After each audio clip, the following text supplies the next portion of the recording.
So hi friends, তোমরা সবাই কেমন আছো? আশা করছি তোমরা সবাই খুব ভালো আছো। আর আমি মল্লিকা, আমিও খুব ভালো আছি। আর দেখো না, সকাল থেকে উঠে আমি আমের সাথে শুধু যুদ্ধ করে যাচ্ছি। আর ঝড় ঝাপটা হলে তো আম তো পড়বেই, এমনিতেও অনেক আম পড়ে। আর আমাদের অনেক গাছ, সেই জন্য আমও প্রচুর প্রচুর পড়ে।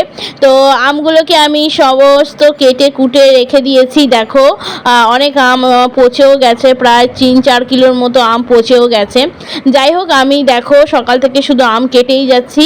আর এইগুলো কেটে কেটে কেটে কেটে ব্যবস্থা করে রাখছি। দেখো এখানে রেখে দিয়েছি। আর এখন আমি আমগুলোকে একটু আগুনের জালে করে নেব, কারণ এমনিতে যদি আমি করে রাখি তাহলে কিন্তু খারাপ হয়ে যাবে। যেহেতু আমি এটা ফ্রিজে রাখবো, যদিও খারাপ হবে না, তাহলেও আমি একটু আগুনে করে রাখলে অনেক দিন পর্যন্ত রাখা যাবে।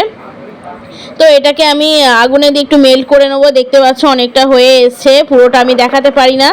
যাই হোক, এমনিতেই কড়াতে দিয়ে আর একটু একটু করে যখনই কড়াতে লেগে যায় তাহলে একটু জল দিয়ে দিয়ে এটা করে নেবে।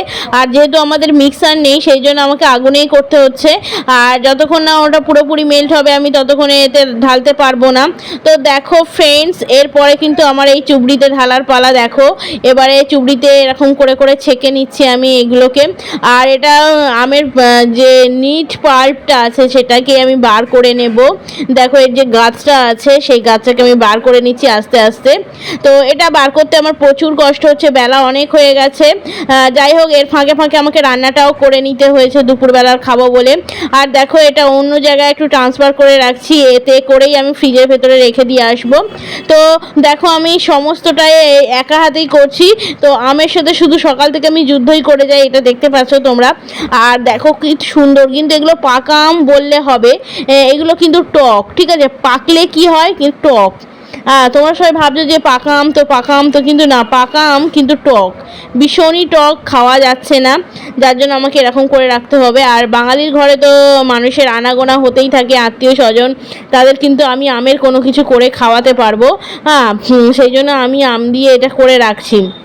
দুপুরবেলা একটু ঠান্ডা ঠান্ডা এই সমস্ত জিনিস খেতে ভালো লাগে, বিশেষ করে আমার বর খেতে তো খুবই ভালোবাসে। এই দেখো কি সুন্দর আমের পাল্পটা বেরিয়েছে। দেখো এটা কিন্তু আমি আমসত্ত্বও করে রাখতে পারি, কিন্তু আমি আমসত্ত্ব আর করব না। আমার আমসত্ত্ব একবার করা হয়ে গেছে, সেটা তোমাদেরকে ভিডিওতে দেখিয়েছি, আর ভীষণ সুন্দর হয়েছিল আমসত্ত্ব।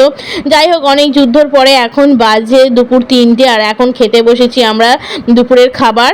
আর এই যে দেখো সমস্ত কিছু আমি রান্না করেছি, মাংস হয়েছে। আর আমার বরের পাতে তো দুপুরবেলা পরোটা দিতেই হয়। তারপরে আমি আঁকতে বসেছিলাম একটা স্কুল প্রজেক্ট।